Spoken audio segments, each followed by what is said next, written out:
Bonjour Monique. Bonjour François. Tu es avec nous aujourd'hui à l'heure de la bonne nouvelle pour nous parler de ton témoignage, de quelle façon tu es venu à la connaissance de l'Évangile. Puis comme pour introduire, pour commencer, j'aimerais ça que tu nous parles de ton arrière-plan par rapport à ta croyance, ta vie religieuse là, avant de connaître l'Évangile. Okay. On vient d'un milieu religieux, le milieu ici au Québec qui était très fort, avec une mère très religieuse. J'ai été élevée dans ça. Quand je me suis mariée, j'avais toujours cette croyance-là, mais ça s'est atténué avec le temps. Et à l'âge de 20 ans, en mettant mon fils au monde, j'ai failli mourir, puis ça s'est réveillé parce que j'avais peur de la mort. À partir de là, la crainte de la mort s'est accentuée parce qu'en ayant passé proche de la mort de même, j'ai toujours eu peur de mourir parce que c'était l'enfer qui m'attendait. Je savais pas où j'allais aller. OK, ça, tu croyais à ça, que la mort, il y avait quelque chose de l'autre côté? Oui, je croyais en Dieu. Ça, j'étais très croyante. Ça, on avait été élevés dans ça, avec la croyance en Dieu, mais surtout rattachée à Marie, plus qu'en Dieu. Puis après ça, qu'est-ce qui s'est passé? Quel a été ton cheminement là, pour atténuer cette crainte de la mort? Mon mari m'a dit qu'on avait une Bible dans la maison. OK. Alors, qu'est-ce que tu as fait avec ça? Il m'a sorti la Bible. Et je me suis mis à lire. Puis c'était une grosse Bible, là, très épaisse, avec plein de photos. Et je suis allée automatiquement lire dans le Nouveau Testament. Et c'est en lisant la Bible que j'ai découvert que le dernier verset de la parole de Dieu où il dit, dans l'Apocalypse 22, 19, on ne doit rien rajouter. Celui qui va enlever va être frappé des fléaux décrits dans ce livre. Et l'autre va avoir l'arbre de vie. Alors, j'ai recommencé à lire la Bible parce qu'on m'avait enseigné des choses que je n'avais pas lues. Puis je voulais voir si je les avais passées tout droit sans les voir. Et c'est en relisant à nouveau que j'ai découvert ce que le Seigneur Jésus-Christ avait fait pour moi sur la croix du Calvaire. Je ne le savais pas à ce moment-là.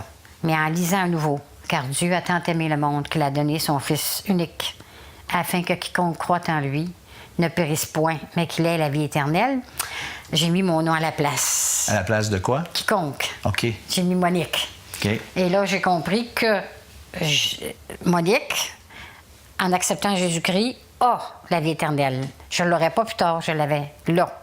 Alors ça, j'ai accepté Christ comme sauveur personnel. Et la crainte est partie. OK. Puis, est-ce que je comprends bien que quand tu as reçu le Seigneur Jésus, tu n'avais pas été mis en contact avec des chrétiens évangéliques nulle part? C'est qu'en lisant la Bible. Combien de temps tu l'as lu, cette Bible-là, pour en arriver à avoir une conviction qui provient de la Bible? Ça faisait au-dessus d'un an que je lisais la Bible chez moi.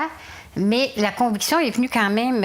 j'ai lu le Nouveau Testament parce que je suis entière. Alors, étant entière, quand j'ai commencé à lire, je voulais comprendre.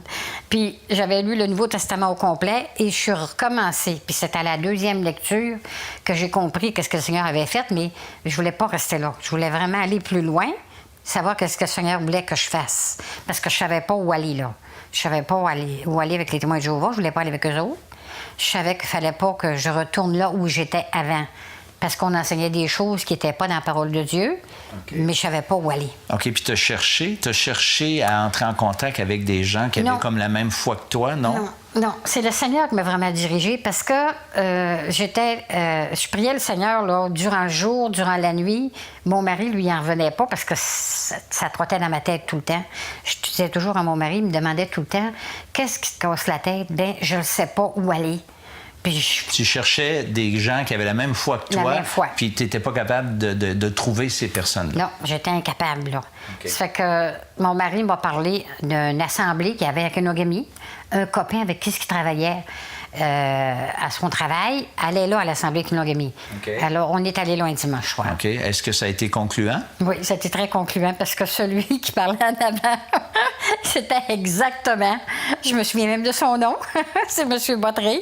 Puis ce qu'il disait en avant, c'était selon ce que la parole de Dieu enseignait. Quand tu étais capable de faire les liens. Oui. Lui, qu'est-ce qu'il dit? Là, je le sais, je l'ai déjà lu, puis c'est vrai. Oui, okay. C'était exactement tout ce que c'était dans le Il prêchait la Bible, il prêchait la parole de Dieu. Mais j'avais ma Bible dans les mains, puis lui, il avait sa Bible en avant. Puis il nous disait aussi de regarder dans la parole de Dieu. OK.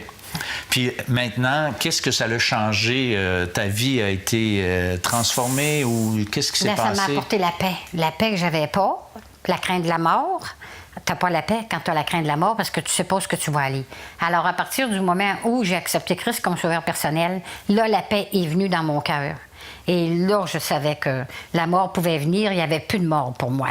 Parce que j'avais la vie éternelle. Alors, la mort physique, oui. Mais pas la mort spirituelle. Okay. Ça, je le savais. Fait que tu sais aussi que tu t'en vas. Oui, je m'en vais trouver le Seigneur Jésus. S'il y a quelque chose que tu voudrais changer par rapport à ton histoire du passé, qu'est-ce que tu changes? Je ne retournerai jamais, non. Non. Je ne retournerai jamais en arrière. Ça, c'est définitif. Puis ça fait quelques années de ça. Ça fait 40 ans. Oh boy. Puis je ne veux pas retourner en arrière. Jamais je retournerai en arrière. Puis je ne crois pas que le Seigneur le permettrait non plus. Il sait que je ne voudrais jamais retourner en arrière. OK.